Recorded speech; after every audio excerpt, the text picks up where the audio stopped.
지상의 교회는 하늘 성전의 모형입니다. 계시록 3장까지 나오는 7교회에 보낸 편지에 의하면 이 땅의 교회는 여러 가지 부족한 점이 많았고 심각한 문제도 있었습니다. 그런데 요한은 오늘 환상을 통해서 하늘의 교회는 완전하다는 것을 보여주고 있습니다. 오늘 본문은 요한계시록 4장 1절부터 4절입니다. 이 일 후에 내가 보니 하늘에 열린 문이 있는데 내가 들은 바 처음에 내게 말하던 나팔 소리 같은 그 음성이 이르되 이리로 올라오라. 이후에 마땅히 일어날 일들을 내가 내게 보이리라 하시더라. 내가 곧 성령에 감동되었더니 보라, 하늘에 보좌를 베풀었고 그 보좌 위에 앉으신 이가 있는데 앉으신 이의 모양이 벽옥과 홍보석 같고 또 무지개가 있어 보좌에 둘렀는데 그 모양이 녹보석 같더라.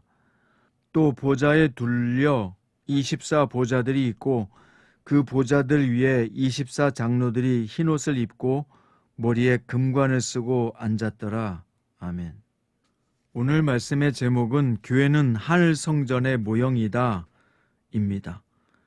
오늘 1절과 2절에 보면 요한은 이 일 후에 라고 하는 표현을 사용해서 7교회에 보낸 편지의 내용을 기억하면서 이후의 사건에 대해서 들어보라고 말합니다. 7교회에 보낸 편지는 1세기 당시 교회가 처한 현실이었습니다. 이제는 하늘에서 바라보는 교회 모습이 어떠한지 보여주고 있는데요. 요한은 환상 가운데 하늘에 열린 문이 있는 것을 보았고 처음에 나팔 소리 같은 음성이 그에게 올라오라 라고 하는 소리를 들었다고 했습니다.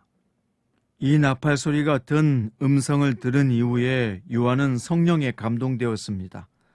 이것은 그가 하나님의 지식과 지혜를 얻을 준비가 되었음을 의미합니다. 우리가 하나님의 지혜를 얻을 수 있다면 우리도 현실이 다르게 얼마든지 해석될 수 있습니다. 이런 하나님의 지식과 지혜를 얻을 수 있는 여러분과 저가 되기를 바랍니다. 자, 2절과 3절에 보면 하늘 성전에 올라가는 순서를 보면 땅의 성전에 들어가는 것과는 정반대입니다. 땅의 성막이나 성전에 들어가려고 하면 먼저 넓은 뜰을 지나야 되는데 그것을 성전뜰이라고 합니다. 바로 성전 앞마당을 말하는 것인데요. 그 성전 앞마당을 지나가면 건물인 성소가 있고 성소 안에 들어가면 지성소가 있습니다. 그런데 하늘에 올라간 요한은 하늘 성전의 지성소로 직행해서 보좌와 그 보좌에 앉으시니 하나님을 직접 배웠습니다. 요한은 여기서 하나님의 모습을 묘사하는데 청옥을 편 듯하다, 또 무지개와 같은 광채가 나온다고 묘사합니다. 또 벽옥, 홍보석, 녹보석 등으로 묘사하고 있는데 이것은 새 예루살렘을 묘사할 때도 나타나는 보석들로 하나님의 영광이 교회에도 동일하게 나타나고 있음을 보여주는 증거입니다. 요한이 성령에 감동되어서 이처럼 하늘 성전의 지성소로 직행해서 하나님의 존전에 설 수 있었던 것처럼 성령으로 거듭난 우리 역시 이러한 지성소의 영광을 얻을 수 있다는 것을 보여주고 있습니다. 사랑하는 여러분, 여러분과 저가 바로 하나님의 성전인 지성소에 들어가서 하나님과 직접 교제할 수 있는 영적 특권을 받은 사람인 것을 아십니까? 우리는 예수 그리스도의 보혈과 예수님의 의를 힘입어서 하늘 성전의 지성소에 들어갈 수 있는 놀라운 특권을 얻은 사람들입니다. 그리고 마지막 4절에 하늘 성전의 지성소, 곧 보좌를 둘러 24 보좌가 있는데 이것은 다윗이 제사장을 24 반열로 나눈 것을 떠올리게 합니다. 땅의 성전엔 지성소가 성전의 뜰 문에서 볼 때 가장 안쪽에 있는 방이죠. 그래서 성전 건물의 서쪽 끝에 있는 방이 지성소인데요. 하늘 성전은 하나님이 앉으신 보좌, 곧 지성소를 중심으로 동심원 형태로 만들어져 있으며 24보좌가 둘러 있어서 훨씬 더 크고 영광스러운 모습을 가지고 있다는 것을 증언합니다. 또한 땅의 성전에는 1년에 한 번 제사장이 흰옷을 입고 지성소에 들어가며 머리에 쓴관에 금패를 붙이고 들어가는데, 하늘 성전에서는 지성소를 두른 보좌에 24명의 장로들이 앉아 있다고 묘사합니다. 여기 24명의 장로들의 정체가 누구인가 4가지 주된 견해가 있는데요. 제사장의 24반열 지도자들에 대응하는 천사들이다. 또 두 번째는 구약의 12족장과 신약의 12사도를 대표하는 천사들이다. 세 번째는 12족장과 12사도로 대표되는 구원받은 모든 백성을 뜻한다. 네 번째는 순교한 성도들이다 라고 해석합니다. 그런데 5장에 넘어가면 24장로의 찬양에서 자신들이 구원받은 사람들과 구분하고 있다는 점에서 천사로 보는 것이 더 설득력이 있습니다. 또 5장 9절에 보면 24장로들은 어린 양이 각 족속과 방언과 백성과 나라 가운데서 사람들을 피로 사서 하나님께 드리신 것을 찬양하는데, 5장 10절에서는 구원받은 사람들을 우리가 아니라 그들이라고 칭했습니다. 따라서 24장로들이 사람이 아니라 천사라고 결론을 내릴 수 있습니다.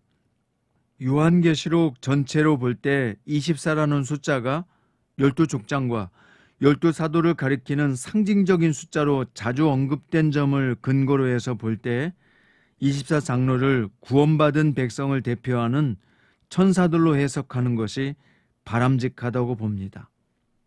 그러나 정말 중요한 것은 24장로가 아니라 하나님의 영광스러운 보좌입니다. 천국에는 하나님의 영광스러운 보좌가 가장 중심에 있다는 것입니다. 이 땅의 교회는 하늘 성전의 모형입니다. 비록 이 땅의 교회가 여러 가지로 부족하지만 그 배후에는 하나님의 영광스러운 하늘 성전이 존재한다는 것입니다. 그 영광을 가진 성도들이 바로 이 땅의 교회요 성도들인 것입니다. 사랑하는 여러분, 여러분과 저가 바로 교회입니다. 우리는 하늘 성전의 모형이고 그 모형은 완벽하게 천국에서 완성될 것입니다. 부족한 지금의 교회들을 바라보며 실망하지 말고 이 교회는 하늘 성전의 모형이라는 사실을 기억하고 이 지상의 교회가 천상의 세계에서 완벽하게 완성된다는 것을 기억하며 교회를 향한 소망을 포기하지 않기를 바랍니다. 오늘 우리에게 주어진 영적인 특권이 얼마나 크고 놀라운지를 깨달아 오늘 또 존귀하게 살아갈 수 있기 바랍니다. 오늘 또 하늘 성전의 모형으로 살아갈 수 있는 복된 성도들 되시기를 예수님의 이름으로 축원드립니다. 기도드립니다. 주님, 우리는 하늘 성전의 모형입니다. 교회는 하늘 성전의 모형이기 때문입니다. 요한이 바로 하늘 성전에서 지성소로 직행한 것처럼 우리는 하나님의 보좌 앞에 직행할 수 있는 놀라운 특권을 받은 사람들입니다. 예수님을 통해서 죄 용서받고 의의 옷을 입고 우리가 영적 제사장이 되어서 하늘 성전에 직행해서 하나님 앞에 고백하고 자복하고 기도의 소원을 아릴 수 있는 특별한 영적인 특권을 주신 것을 감사합니다. 주님, 우리의 기도와 우리의 소원을 들어주시고 무엇보다도 하나님 앞에 존귀한 백성으로 살아내게 하여 주시옵소서. 오늘 주신 환경에 감사합니다. 이 환경을 통해서 하늘 성전의 모형으로 살아내라고 하는 주님의 특별한 뜻이 있는 줄로 믿습니다. 이 땅의 우리들의 모습은 부족하고 연약한 모습이지만 주님께서 우리를 고치시고 변화시키시고 완성시키셔서 하늘의 성전의 완벽한 모습처럼 우리를 거룩하게 하시고 완벽한 하나님의 백성으로 만들어 가실 것을 믿습니다. 주님, 우리는 소망의 사람입니다. 점점 더 완성되어지게 하여 주시옵소서. 지상의 교회가 완성되는 것처럼 저희의 인격이 점점 깊어지고 무르익고 완성되어 갈 수 있도록 저희를 이끌어 주시옵소서. 오늘 또 우리 하는 말과 행동을 통해서 그리스도의 향기가 드러나게 하시옵고 예수님의 인격이 드러나게 하시옵고 참된 천상의 교회의 모형으로서 살아낼 수 있는 저희가 되게 하여 주시옵소서. 그래서 오늘 또 하늘 지식과 하나님의 지혜로 충만한 삶을 누리게 하여 주시옵소서. 우리의 영원한 보좌의 중심이 되시는 우리 주 예수 그리스도의 이름으로 간절히 기도드립니다.